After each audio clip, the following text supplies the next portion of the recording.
أعوذ بالله من الشيطان الرجيم بسم الله الرحمن الرحيم يا أيها الذين آمنوا إذا قمتم إلى الصلاة فاغسلوا وجوهكم وأيديكم إلى المرافق وامسحوا برؤوسكم وأرجلكم إلى الكعبين وإن كنتم جنبا فاطهروا وإن كنتم مرضى أو على سفر أو جاء أحد منكم من الغائط أو لامستم النساء فلم تجدوا ماء فتيمموا صعيدا طيبا فامسحوا بوجوهكم وأيديكم منه ما يريد الله ليجعل عليكم من حرج ولكن يريد ليطهركم ويتم نعمته عليكم لعلكم تشكرون واذكروا نعمة الله عليكم وميثاقه الذي واثقكم به إذ قلتم سمعنا وأطعنا واتقوا الله إن الله عليم بذات الصدور۔ سورہ مائدہ کی آیت نمبر 6 اور 7 کا ترجمہ کیا جا رہا ہے۔ اے ایمان والو، جب تم نماز کے لیے اٹھو تو اپنے چہروں کو اچھی طرح دھو لو اور اپنے ہاتھوں کو کوہنیوں سمیت اور اپنے سر کا مسح کرو اور اپنے پیروں کو اچھی طرح دھو ٹخنوں کے ساتھ، اور اگر تم ناپاکی کی حالت میں ہو تو اچھی طرح پاکی حاصل کر لو، اور اگر تم بیمار ہو یا سفر میں ہو یا اپنی ضرورت بشری سے فارغ ہوئے ہو یا اپنی عورتوں سے تعلقات قائم کیے ہوں اور پانی نہ پاؤ تو مٹی کے ذریعے سے پاکی حاصل کرو اور اپنے چہروں اور اپنے ہاتھوں کو اس سے ملو۔ اللہ تبارک و تعالیٰ تم پر تنگی پیدا کرنا نہیں چاہتے، اور اللہ تبارک و تعالیٰ تمہیں پاک اور صاف کرنا چاہتے ہیں، اور یہ چاہتے ہیں کہ تم اس کی نعمتوں پر شکر گزار رہو، اور اللہ تبارک و تعالیٰ کے اس عہد کو یاد کرو اور اس نعمت کو یاد کرو جس کا تم سے وعدہ لیا گیا ہے، جب کہ تم نے کہا تھا کہ ہم نے سن لیا اور مان لیا، اور اللہ تعالیٰ سے ڈرتے رہو، بے شک اللہ تبارک و تعالیٰ دلوں کے بھیدوں کو اچھی طرح جاننے والے ہیں۔ اس آیت میں اللہ تبارک و تعالیٰ نماز کی کچھ ترتیب بتلا رہے ہیں۔ انسان جب نماز کے لیے کھڑا ہو تو نماز کے لیے کیسے کھڑا ہو اور نماز کیسی پڑھے، اس کے لیے بتایا جا رہا ہے، اور حدیث پاک میں آتا ہے لا صلاۃ لمن لا وضو علی، جس نے وضو نہیں کی اس کی نماز نہیں، تو اس کو بتلایا جا رہا ہے۔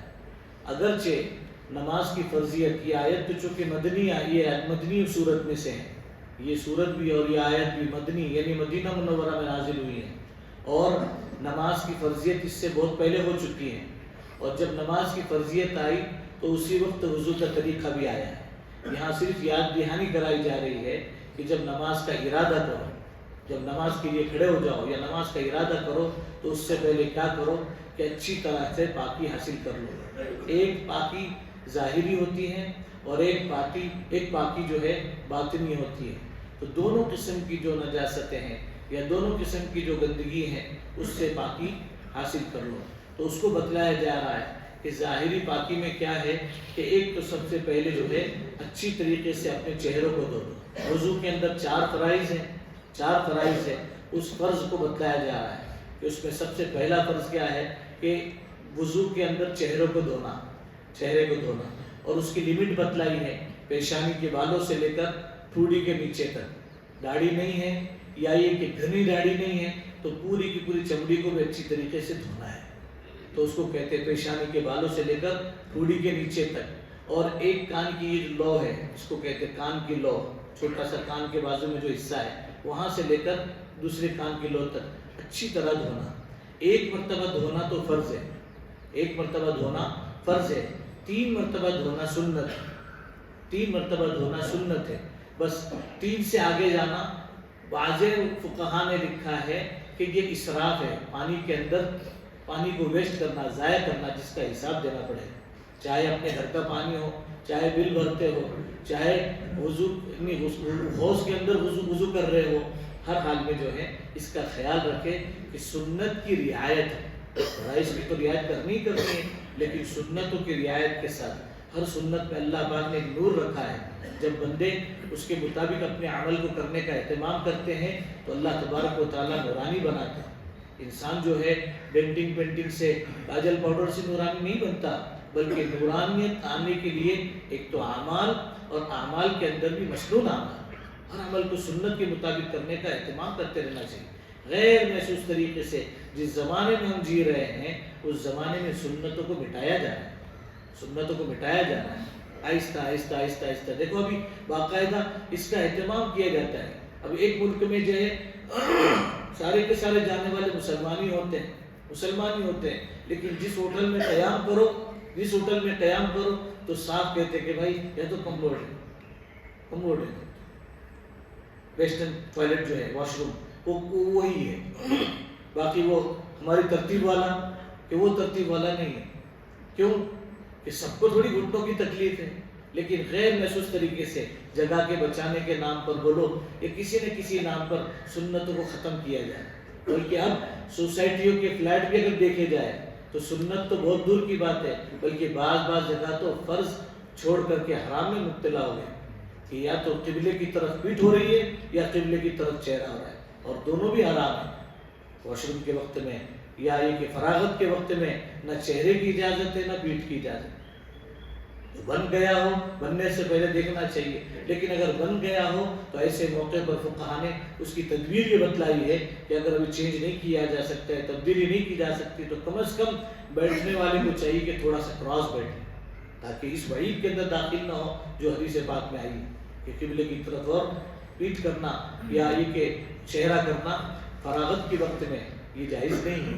تو اس کو بتایا جا رہا ہے. تو غیر محسوس طریقے سے سنتیں ختم ہوتی جا رہی ہیں. تو سنتوں کا اہتمام، ایک مرتبہ چہرہ دھونا فرض اور 3 مرتبہ دھونا سنت. باقی خالی پانی ڈال رہا ہے تو پانی ڈالنے سے پہلے اپنی نیت کو ٹھیک کرے کہ کیوں ڈال رہا ہے. بعض مرتبہ گرمی بہت زیادہ ہوتی ہے تو انسان ذرا ٹھنڈک حاصل کرنے کے لیے ڈال رہا ہے تو بھی جائز ہے. بعض مرتبہ جو ہے میل بہت لگا ہوا ہے، دھول بہت زیادہ ہے اور اطمینان نہیں ہو رہا ہے، ایسے موقع پر بھی تو کوئی جائز نیت کی ہے تب تو گنجائش ہے. لیکن اگر نیت ہی کوئی نہیں ہے تو پھر فضول اور اسراف ہے. اس لیے بتایا کہ ایک مرتبہ چہرے کو دھو لو اور اس کے بعد اپنے دونوں ہاتھوں کو دھونا کہاں تک؟ الی المرافق، کوہنیوں کے ساتھ. اور اس کے اندر بھی ایک طریقہ بتلایا ہے. دھونے کے 2 طریقے ہیں. ایک تو یہ کہ نل کے نیچے پکڑ لیا، یہاں سے ایسے دھونا شروع کر دیا ہے، ایک طریقہ تو یہ ہے. اور ایک طریقہ یہ ہے کہ ایسے پانی لے کر کے ایسے دھونا. تو سنت یہ ہے ایسے لے کر کے انگلیوں کی طرف سے کوہنیوں کی طرف پانی ڈالنا، یہ مسنون ہے، یہ سنت ہے. وضو کے اندر جو ہے یا جب ہم وضو کر رہے ہیں اس موقع پر جو ہے اس طریقے سے جو ہے وضو کے اندر پانی لینا یہ سنت ہے. چاہے وہ حوض سے کر رہے ہوں چاہے نل سے کر رہے ہوں تو اس طریقے سے پانی لے کر اوپر سے نیچے کی طرف جانا یہ سنت ہے. یہ اس طریقے سے دھونا یہ سنت نہیں ہے، اگرچہ فرض ادا ہو جائے گا تو سنت کی ادائیگی کے اعتبار سے بتلایا جا رہا ہے. اس کو بھی جو ہے ایک مرتبہ دھونا فرض اور 3 مرتبہ دھونا سنت ہے. اور سنت کے اندر جو ہے احتیاط اس لیے ہے کہ باقاعدہ کوئی حصہ ایسا سوکھا نہیں رہتا ہے. بعض مرتبہ گڑبڑ میں آ کر کے جماعت پکڑنے کے چکر میں دھڑا دھڑ غسل کرتے رہتے، وضو کرتے رہتے ہیں تو کوئی جگہ کبھی یہاں غیر محسوس طریقے سے سوکھا رہ گیا تو ظاہر سی بات ہے جس کا وضو نہیں اس کی نماز نہیں ہے. اور انسان خوش ہو رہا ہوتا ہے کہ الحمدللہ میں تو نمازی آدمی ہوں، میری دعا کی قبول نہیں ہوتی. تو بہت ساری رکاوٹیں ایسی بھی ہوتی ہیں کہ ہم نے جو ہے پاکی سے حاصل نہیں کی ہے تو پھر ہماری نماز کیسی ہوگی؟ جب نماز ٹھیک نہیں تو دعا کی قبولیت کا سوال کیسے پیدا ہوتا ہے؟ اس لیے جو ہے ہاتھوں کو کوہنیوں کے ساتھ دھونا یہ دوسرا فرض. تیسرا فرض بتایا وَامْسَحُوا بِرُؤُوسِكُمْ، اپنے سروں کا مسح کرو، اپنے سروں کا مسح کرو. مسح کہتے ہیں گیلا ہاتھ سر پر پھیرنے کو یا اس عضو پر جہاں پر مسح کرنا مقصود ہو گیلا ہاتھ لے کر کے پھیر دے. اب اس میں بعض فقہاء کہتے ہیں کہ چوتھائی سر کا مسح جو ہے وہ کافی ہے، فرض ادا ہو جاتا ہے. اور بعض علماء کے نزدیک پورے سر کا مسح ہے. تو یہ ہے کہ چوتھائی سر کا مسح جو ہے کسی نے خالی گیلا ہاتھ رکھ دیا ایسا تو یہ اس کا مسح ہو گیا اور اس کا فرض ادا ہو گیا. تو ایک مرتبہ اگر وہ خالی گیلا ہاتھ پھیر رہا ہے تو اس سے فرض ادا ہو جا رہا ہے، اور اگر 3 مرتبہ مسح پورا کا پورا کر رہا ہے اس سے جو ہے سنت ادا ہو رہی. تو اس کو کہا جا رہا ہے کہ اپنے سروں کا مسح کرو اور اپنے پیروں کو دھونا ہے. کہاں تک؟ ٹخنوں سمیت. ٹخنوں سمیت گول ہڈی جو پیروں کے پاس ہوتی ہے نا دائیں بائیں, اس کو کہتے ہیں ٹخنوں, ٹخنا اس کو کہتے ہیں. تو ٹخنوں کے ساتھ پورا کا پورا وہ پیروں کو دھونا 1 مرتبہ فرض ہے اور 3 مرتبہ سنت ہے.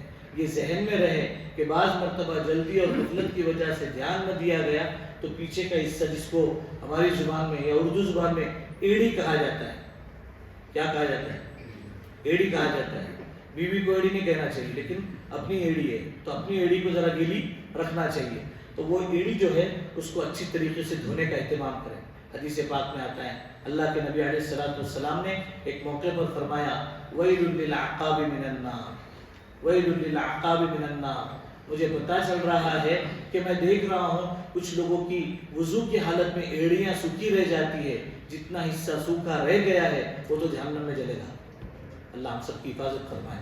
اس لیے جو ہے اچھی طرح رگڑ کر اور اس کو مسل کر کے دھونا چاہیے.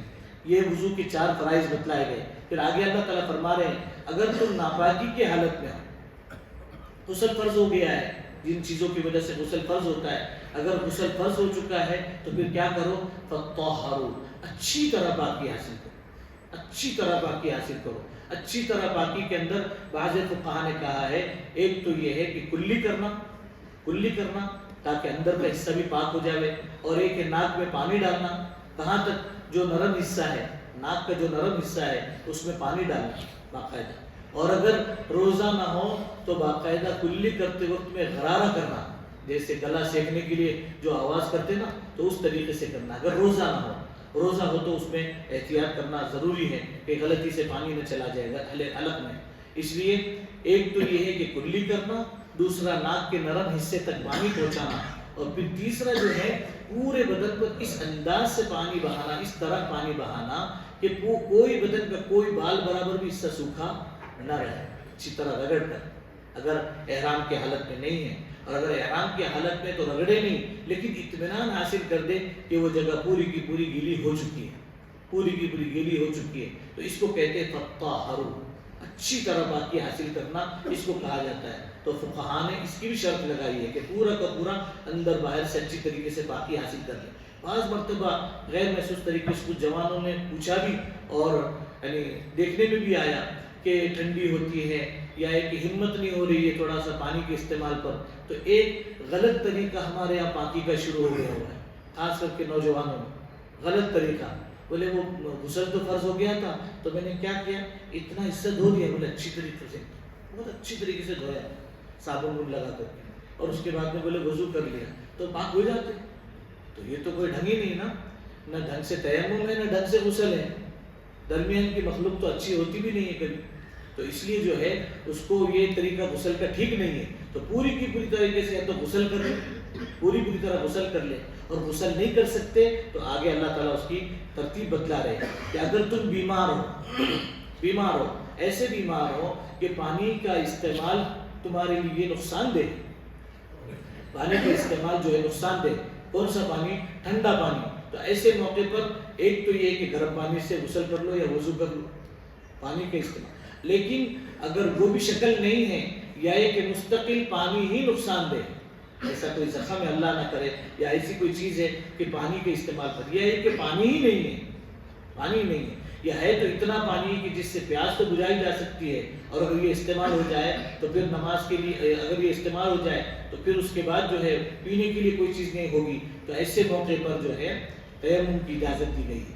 تو اس موقع پر بتا رہے ہیں کہ اگر تم بیمار ہو, یا یہ کہ سفر میں ہو, سفر میں بعض مرتبہ جو ہے انداز نہیں ہوتا انسان کو اور وہاں پانی نہیں ملتا ہے, تو سفر میں جو ہے ایسے موقع پر کہ پانی مستقل خریدا بھی نہیں جا سکتا ہے, اور خرید سکتے ہیں تو مل نہیں پا رہا ہے, تو ایسے موقع پر کیا کرنا چاہیے اس کو بتلایا جا رہا ہے. ایک تو بیمار ہو, دوسرے سفر میں ہو, یا یہ کہ ضرورت سے فارغ ہوئے ہوں, طہارت استنجا وغیرہ, واش روم جا کر آئے ہیں, پیشاب کیا ہے, پاخانہ کیا ہے, تو اس سے وضو ٹوٹ جاتی ہے.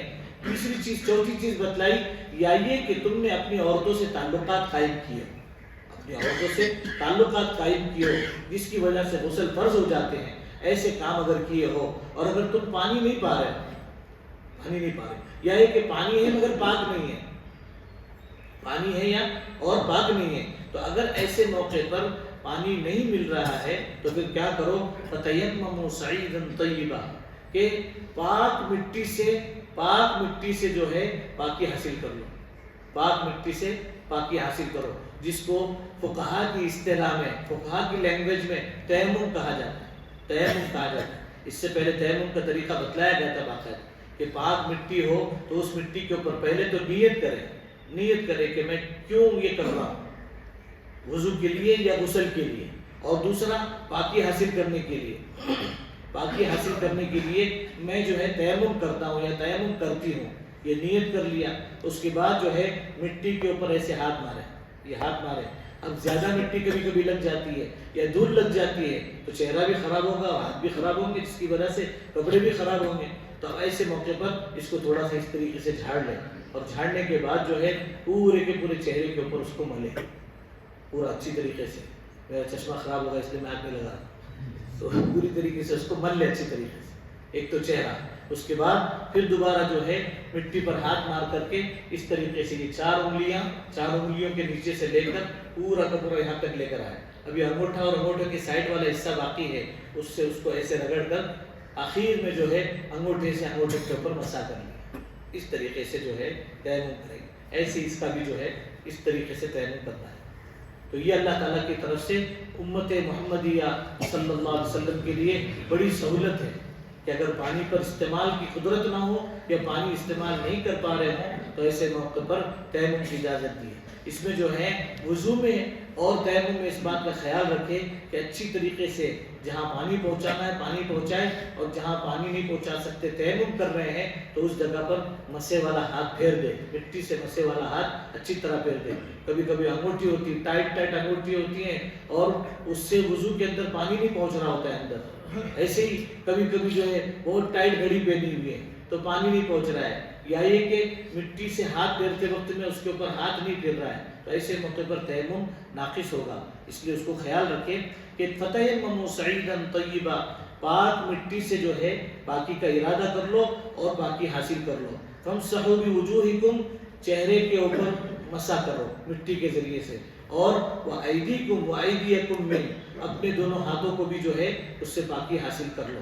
پھر آگے اللہ تعالیٰ فرما رہے ہیں کہ ان سب چیزوں کے ذریعے سے ہم تو تمہارے لیے تنگی نہیں بلکہ سہولتیں پیدا کرنا چاہتے ہیں. اللہ تعالیٰ اپنے بندوں کے لیے سہولتیں پیدا کرنا چاہتے ہیں کہ کوئی یہ عذر نہ کرے میں نماز کیسے پڑھتا کہ وہ پانی نہیں تھا، میں نماز کیسے پڑھتا وہاں مٹی نہیں تھی.